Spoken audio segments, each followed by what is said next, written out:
drank beer. I liked beer. Still like beer. Yeah, we drank beer. We like beer. Drinking beer, which I gladly do, which I fully embrace.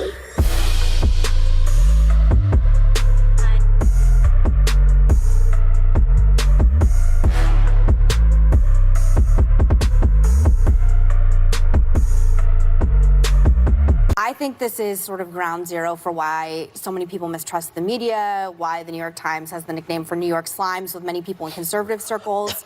The Times actually had to run an editor's note following up. How did this vital fact get left out?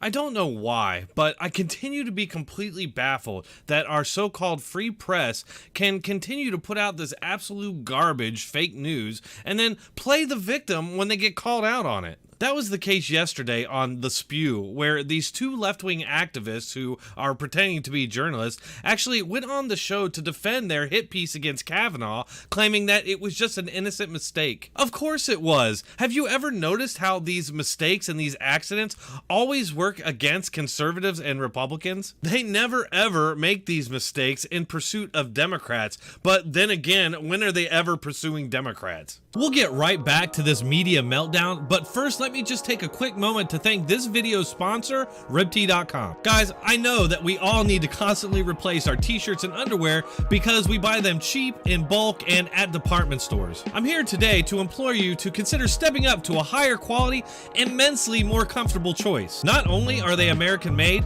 but RibTee is a company that values free speech and YouTubers like yours truly. If you need new t-shirts and underwear, and I think we all know that you do, treat yourself and try something that will not only feel amazing and improve your mood, but will also outlast anything that you bought from a department store. Head on over to ribtee.com/DroneTech and make sure that you use the promo code DroneTech to get 20% off most items. If you would like me to give your channel or your website a shout out, simply make a purchase at ribtee.com/DroneTech and send me the proof of purchase. Thank you. First of all, there was no desire to withhold important information from our readers. We have all of it in the book, and the essay is an adaptation of the book that, of course, we had to edit for length and clarity. That's just an outright lie. This is a classic drive-by media con job where the two female journalists have convinced themselves that anything goes in service of pushing their political agenda. The facts that they left out of the story were crucial linchpins to the credibility of the story. One of the main facts that was left out of this story was that their supposed witness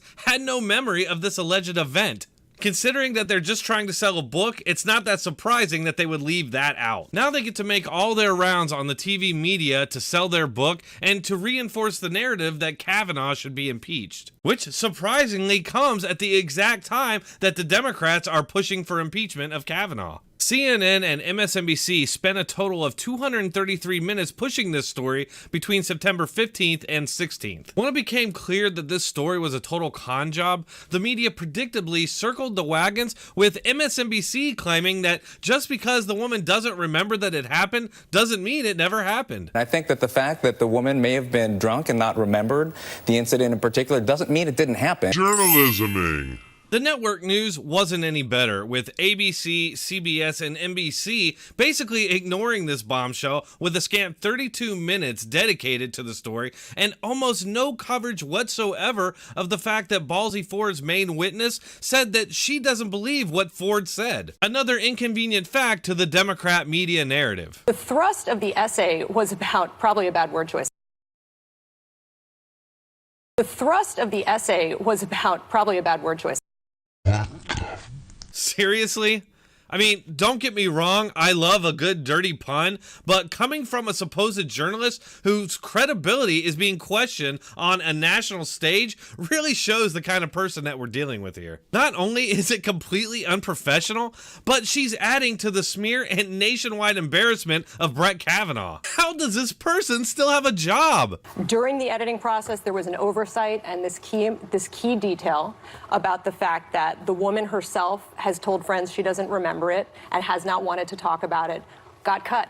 And it was an oversight, and the Times adjusted it, and we're very sorry that it happened. How does this person still have a job? How does the most crucial, damning fact about your story get edited out? That's no accident. Have you ever noticed that the media always calls it an accident when one of their con jobs is exposed? Remember when NBC News edited audio of a 911 tape so it would fit their narrative? Accident. Or how about when Nicole Wallace recently claimed that Trump wants to exterminate Latinos? Accident. Why is it always conservatives and Republicans who are censored and banned from these social media platforms? It's just more accidents. Funny how all of these accidents seem to serve the same purpose, silencing political opposition to the Democrats. We know that her name was provided to members of the Senate and the FBI by a witness named Max Stier, who is a good governance activist in Washington. So it turns out that the name of this supposed victim was provided to the Democrats and the media by some random guy named Max Stier. Yeah, it's just some random normal guy who passed this information on to the Democrats, right? He did at one point, I understand, do work for Williams and Connolly. Why wasn't that in the piece? Because that is, if we're talking about credibility. So we didn't see all of that context to be necessary. But I understand why you're bringing it up. This hard-hitting, principled, certainly not agenda-driven journalist didn't think that this tidbit of information was relevant to the story. A story whose main witness rejects the facts. A fact that isn't in the story. You got that? Right before it went to print? You know, we thought we had, yeah. Oh, spaghetti-o! As soon as we realized this, we corrected it. And they wrote an editor's note and they restored it. Right. 48 hours after the media had a field day with the story, and only after the story's alleged victim herself publicly rejected the story. It was used for political purposes at the time. It's being used again for yeah, we're political living out a purposes version now. of that right now. And frankly, it's fine to have a series of Democratic candidates calling for impeachment, but that was before the book came out, which is today. And you also have Trump kind of jumping on things as if we have an agenda, which, that was not our intent.